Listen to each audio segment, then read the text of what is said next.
Are you tired of eating boiled corned beef and cabbage every St. Patrick's Day? It may be a tradition, but it's boring and bland. Well, today I'm going to show you how to make the most moist, tender, and flavor-packed corned beef brisket that you've ever had. It's easy and it's delicious. So let's get started. There's two different cuts to a corned beef brisket. The first cut is the flat, which is leaner. The second cut is the point, also known as the decal or the nose, which has a lot more marbling and a lot more flavor. I'm using a corned beef brisket flat, which is the first cut, and I'm going to heavily season both sides with black pepper. Do not add any salt. There's already plenty of salt in the corned beef due to the curing process. Now I've placed the peppered corned beef on a raised rack in a glass baking dish, and now I'm going to add the packet of pickling spice that comes with the corned beef. Pickling spice contains things like allspice, coriander, dill seed, cloves, mustard seed, bay leaves, cinnamon, ginger, and a few other things. I'm also going to add about a tablespoon of my own pickling spice for extra flavor.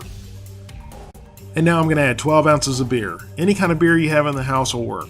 If you don't have beer, use water or apple juice. And now I'm going to cover the dish with aluminum foil and place into a 325-degree oven for about 3 hours or until tender. And by tender I mean when you can easily slide a meat probe in and out of the thickest part of the brisket.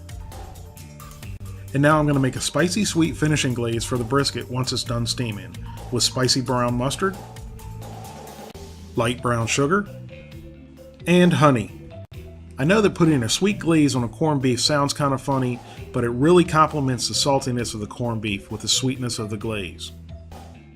Now give it a good mix until smooth.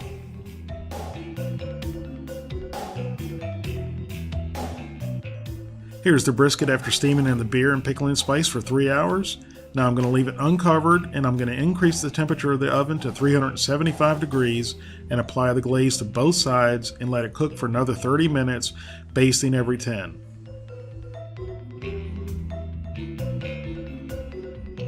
And here's the brisket after basting both sides every 10 minutes for 30 minutes at 375 degrees. And now let the brisket cool at least an hour before slicing. Overnight is even better. And when you slice it, you want to slice it against the grain, otherwise you're going to have stringy, tough meat.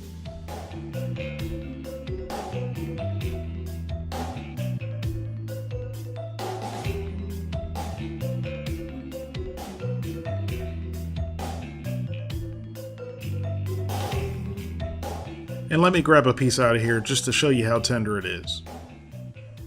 Look at that, just pulls right apart. Now I can't end this video without making a corned beef sandwich. So I'm going to toast a couple pieces of rye bread and a little butter.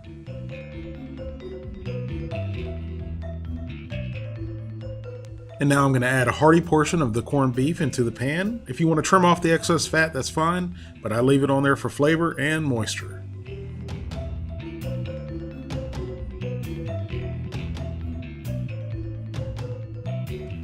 A big pile of sauerkraut.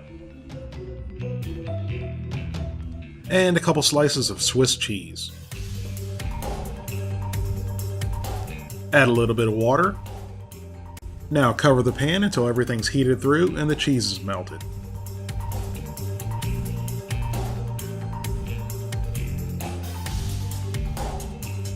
Now place all this goodness on top of our toasted rye bread that I've very liberally coated with spicy brown mustard.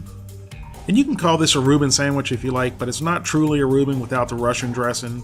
I just thought the Russian dressing would add too much additional sweetness along with the honey mustard glaze I used. The sweet and saltiness of the corned beef by itself was simply amazing, but once the sauerkraut was added, the Swiss cheese, the extra mustard, and the caraway seeds in the rye bread, the sandwich was phenomenal. If you like this video and it looks like something you'd like to try at home, please give me a thumbs up. Thank you all very much for watching. I hope you give this a try, and I'll see you next time.